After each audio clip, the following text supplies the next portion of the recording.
Welcome back to my channels mga Koblaks. So ngayon mag-harvest tayo ng sili mga Koblaks dito sa tanim ng kapitbahay ko at magluluto tayo ng tinola mga Koblaks. Sa tinola. Ayun.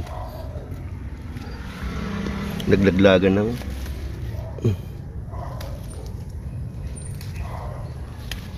tayo. Manghang daw to eh.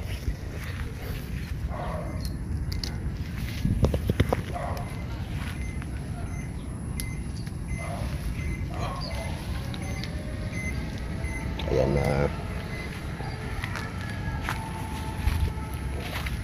Kuha pa tayo na.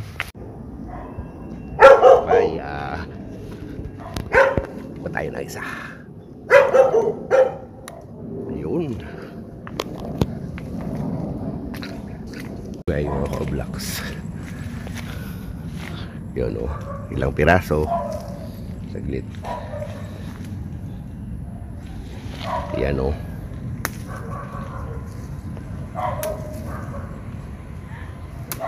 Yan o.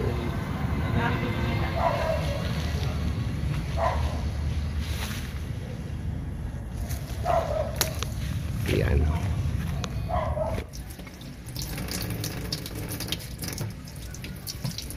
Piniprepare ko na yung papaya. Na-chop ko na. And then tumalong kayo. Piprepare ko na rin. Lalagyan natin mga Koblaks ng tanglad. Kasi mas masarap yung may tanglad mga Koblaks. So hugasan muna natin tong Koblaks. Prepare tayo ng malunggay Koblaks. Hindi naman ako marunong nito. Pero madali lang yan. Mga Koblaks, kung napadaan ka sa channel ko, don't forget to subscribe my channel and my page at Mar TV para makakita kayo ng mga kakaibang mga luto mga Koblaks. Samba lang yun mga Koblaks. Kaya kung ikaw ay walang knowledge magluto, manood ka dito mga Koblaks. Ito ay isang guide lamang at makagawa lang ng content, okay na. Di mga Koblaks. Kasi ganoon din naman, di ba, nasa social media tayo ngayon. Alam mo naman tayo mga Pilipino, puro tayo social media. Gawin na natin, pagkakitaan na natin, di ba? Lahat ng mga tao ay nangangarap kumita. Kaya mga Koblaks, ito na. Manok, kasi nga medyo frozen. Itong manok na to, hindi ito native mga Koblaks. Ito yung nabibili natin sa mga mall. Yung manok na puti. Sige mga Koblaks, prepare muna natin mga Koblaks. Sige mga Koblaks, isimulan na natin. Ilagay muna natin yung butter. Butter ang ginamit ko kasi nga ayaw ko ng mantika. Para mas susi ang dating mga Koblaks. So gisa muna tayo.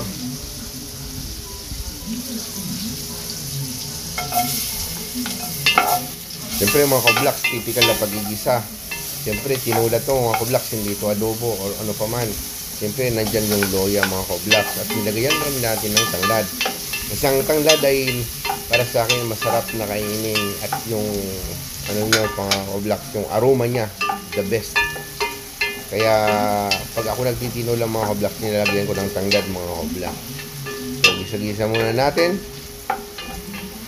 Yun.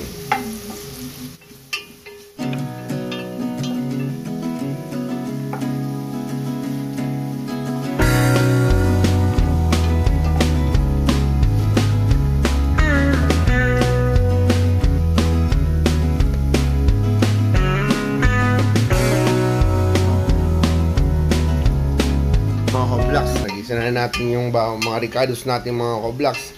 At siguro maya maya pwede na natin lagay natin yung manok mga Koblaks.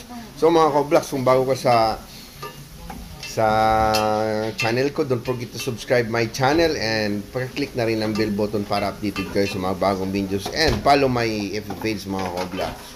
So mga Koblaks, salamat sa mga nagsusuporta sa channel ko, sa page ko mga Koblaks. At ako yung nagpapasalamat sa inyo ng maraming salamat mga Koblaks sa suporta nyo.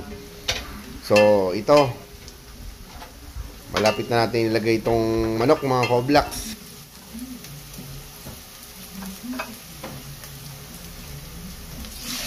So ayan na mga Koblaks, lagay na natin yung manok. Gisa natin ng konti mga Koblaks. Minsan mga koblaks, pag nagtitinula ako, di na ako nagigisa. So, halo-halo na lang mga koblaks sa sabaw. Pero at this time mga koblaks, gusto kong maggisa. Kasi, medyo gusto kong bumango yung ano ng manok. Yung aroma ng manok. Ginisa ko siya ng luya at saka mga ricados natin mga koblaks. Kaya, yan. Gisa muna natin mga koblaks. So, yun. Lagyan natin ng paminta mga koblaks. At isusunod na natin yung nor cubes mga koblaks para yung lasa talaga ng manok. Manok na manok mga koblaks. Hindi lasang baboy at hindi lasang beef. Yun. Lagyan natin ng kaunting tubig mga koblaks para manood na yung sangkap sa karni ng manok mga koblaks. Dagdagan pa rin natin ng konting tubig mga koblaks na galing Aqualink ng Lancaster mga koblaks. Yun oh. Sarap nito. Medyo malamig ang panahon ngayon mga koblaks. Maghigop tayo ng sabaw at saka yung sili mga koblaks. Siyempre kailangan may sili tayong sinasa na tinatawag sa Bicol, sinasa. At ang kombinasyon pala nito mga koblaks, nagprito ko ng tuyo mga koblaks. So, ilagay na rin natin yung tanglad mga koblaks. At isunod na rin natin yung sili mga koblaks. Yun, siling haba na tanim dyan sa may park ni Kuya Waring. Kumuha ko kanina. At yung papayang ang inilagay natin dito sa koblaks, dyan lang yan sa paligid-ligid at sa malunggay. Dito kasi sa Lancaster mga koblaks, mayaman dito sa malunggay mga koblaks. Ang raming malunggay dito. Diba, dyan sa palengke, mabibili mo yun, 15 pesos na. Yan, ilagay na natin tong papaya mga koblaks. Kaunting ano na lang nito, malapit na tayong kumain. So, antayin na lang natin mga koblaks na malutong manok at saka itong papaya natin.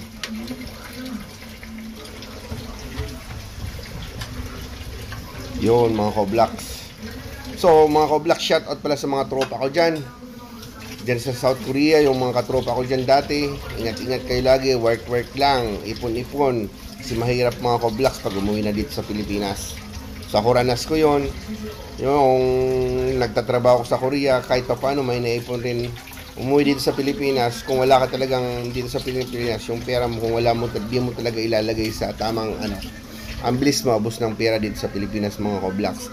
Kaya yung mga OFW yung katulad ko mga koblaks, talagang be wise mga koblak. Kahit nandyan pa tayo sa abroad mga koblaks, mag-invest na tayo dito sa Pilipinas. Unang-unang mga koblaks, ang magandang i-invest dito, lupa. Kasi habang tumatagal mga koblaks, nagmamahal yan. Unlike yung pera mo, iipon mo lang sa bangko. Gasino lang interest sa bangko mga koblaks. Di ko sinasabing huwag kayo mag-ipon sa bangko. Kasi sa bangko madaling withdraw mga koblaks. Kung sakaling nangailangan ng pera, madali mong i-withdraw yung mga koblaks. Kaya ang good investment dito, koblaks dito sa Pilipinas, kung ikaw OFW, lupa mga koblaks. Or mag-put up ka ng negosyo. Ang negosyo kasi mga koblaks, 50-50 yan eh. Di pa tayo nakakasigurado dyan. Pero kung lupa ang invest natin, habang tumatagal mga koblaks, sigurado tumatas ang presyo ng lupa. House in lot, katulad ng house in lot mga koblaks. So balik tayo mga koblaks sa niluluto ko. Yun nga sabi ko sa iyo, tinula tayo ngayon mga koblaks. Kaya kung ikaw mga koblaks, napunta ka dito sa channel ko, don't forget to follow my page and subscribe my channel mga koblaks. So ayan na nga, medyo kumukulo-kulo na at mapapasarap maya-maya mga koblaks. Lalagay na natin tong malunggay na pangpahaba ng buhay. Yung malunggay yung mga koblaks, maganda to sa katawan natin. Sa mga kapwa ko creators dyan, content creators, tsaga-tsaga lang tayo hanggat di natin na kukuha yung goal natin mga koblaks. Diba? Sabi nga ng iba, para daw tayo mga magre-reels, kung ano, wala na lang, lahat na lang daw ikinagawa natin content.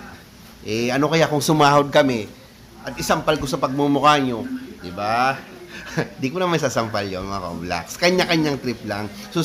Social media tayo mga koblaks, diba? Lagay na muna nga natin tong malunggay. Daldal ako ng daldal dito, diba?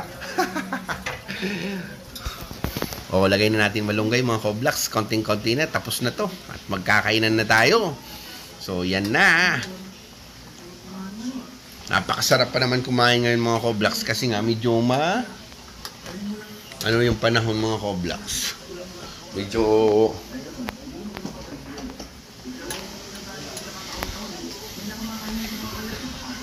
malamig yung panahon, umuulan dito sa Pilipinas mga Koblax. So, shout out pala dyan sa Bicol, sa Santa Maria, Eriga City, mga kababayan ko dyan, mga kapitbahay ko, and then dun sa Wikis Game Farm, shout out sa inyo. Ingat-ingat po tayo at shout out kay Auntie Monet, nasa Boracay ngayon, shout out kila Mama, nasa SG sila, at saka si Daddy. So, lahat ng mga tropa, shout out sa inyo. Di ko na kayo isa-isahin at alam nyo na yun mga Koblax. Kaya, support lang dito sa content ko mga Koblax. Salamat sa inyo mga Koblax. So ayan na nga mga Koblax, pwede na to. Maya maya magkakainan na tayo. Ayan na, konting-konti na lang. Pwede na tayong kumain mga Koblax. Kaya yon, tikman muna nga natin. Wow, napakasarap naman. Parang ako lang, napakasarap mga Koblax. Bakit? Gusto nyo subukan kung masarap ako? Hindi. Try nyo. Diba? O, yan na nga mga Koblax. Kumukulo-kulo na. At pati yung tiyan ko mga Koblax, medyo umiingay na rin. Kaya gutom na kasi itong mga Koblax. Kasi hindi ako nag-breakfast mga Koblax. Bali, ito na yung brunch namin mga Koblax ng anak ko.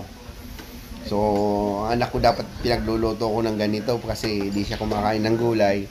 At least, nandyan na yung flavor ng malunggay. Kahit papano, nandyan na yung flavor niya. Sige mga Koblax, thank you for watching. Abangan nyo next kong videos mga Koblax. Bye-bye!